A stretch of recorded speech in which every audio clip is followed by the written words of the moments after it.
এই ঘটনাটা একটা ভয়াবহ ঘটনা। এইটা রাষ্ট্রের ভিতরে ছোট একটা রাষ্ট্র প্রতিষ্ঠার আমরা চক্রান্ত লক্ষ্য করছি। এবং এই লক্ষ্মীনারায়ণ কটন মিলটা আত্মসাৎ করার জন্য এই যে জয়নাল, তার ভাই জাহাঙ্গীর এবং এই যে নিট কনসার্ন গ্রুপের এই যে ভূমিদস্যু চক্র, তারা দীর্ঘদিন ধরে যেই ভয়াবহ নির্যাতন চালাচ্ছে আমরা এর নিন্দা জানাই।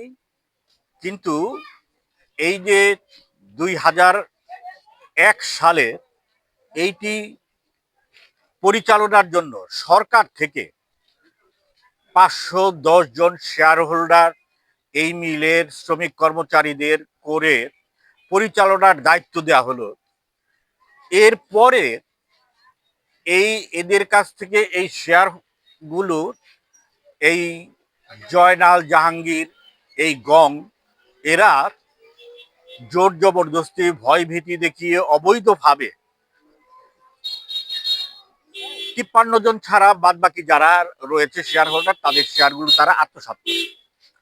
যদিও এই শেয়ারগুলো হস্তান্তরের সাধারণভাবে কোনো নিয়ম নাই, আর এই শেয়ার হস্তান্তরের জন্য সরকারের অনুমোদনেরও প্রয়োজন পড়ে।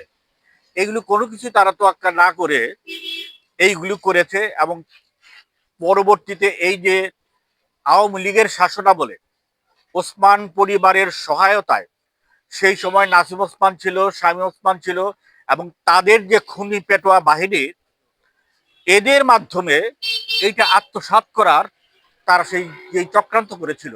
এবং এর ফলশ্রুতিতেই এই যে তাদের এখান থেকে যারা যারা বিক্রি করে নাই 53 জন, তাদের পানির লাইন, গ্যাস লাইন, বিদ্যুৎ লাইন কেটে দিয়ে বিভিন্ন সময় তাদের উপর হামলা করা হয়েছে। এবং গত মঙ্গলবার তারা এই আবার হামলার আশঙ্কা থেকে ডিসিএসপি এবং থানাকে তারা সে চিঠি দিয়েছে, জানিয়েছে। সেই রাতেই আবার এই বাহিনী, খুনি চক্র বাহিনী, তারা এখানে নতুন করে আক্রমণ করেছে এবং নারী সহ বিভিন্ন জনকে তারা এই আহত করেছে। আমরা এর নিন্দা জানিয়েছি আমরা নারায়ণগঞ্জ নাগরিক আন্দোলনের পক্ষ থেকে।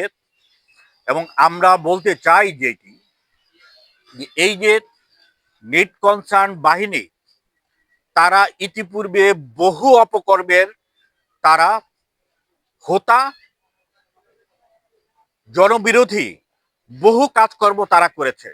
শেখ হাসিনা পালিয়ে যাওয়ার পরে এই ওসমান বাহিনীর খুনিদেরকে এই নিট কনসার্ন গ্রুপ তারা আশ্রয় দিয়েছে, পালিয়ে যেতে সহযোগিতা করেছে।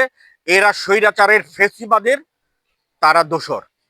কিন্তু আজকে এই ফ্যাসিবাদী এই চক্রের বাইরে এসে তারা আবার বিএনপির লোকজনের সহায়তায় আজকে আবার নৃশংসই হামলা তারা চালাচ্ছে এই সব আত্মসাৎ করার জন্য।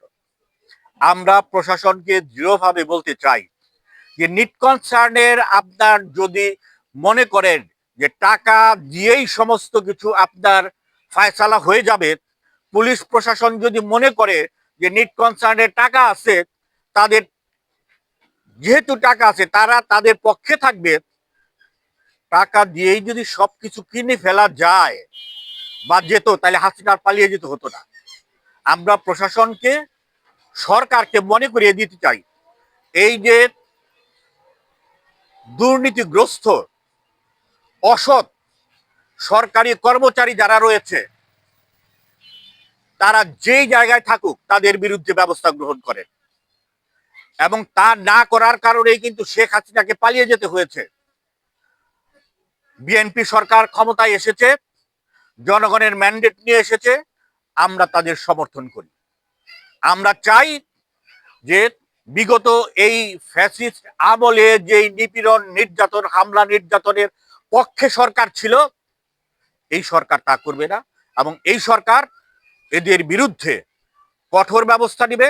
সে পুলিশ হোক, ডিসি হোক, এসপি হোক, সন্ত্রাসী বাহিনী হোক, তার দলের লোক হোক, তাদের বিরুদ্ধে কঠোর ব্যবস্থা গ্রহণ করবে।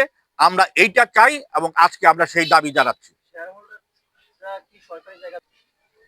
সরকারি জায়গা দখলের ব্যাপার নাই, শেয়ার হোল্ডাররা এইটার শেয়ারের মাধ্যমে মালিক হয়েছে, সরকার তাদের সেখানে মালিকানা দিয়েছে শেয়ারের মাধ্যমে।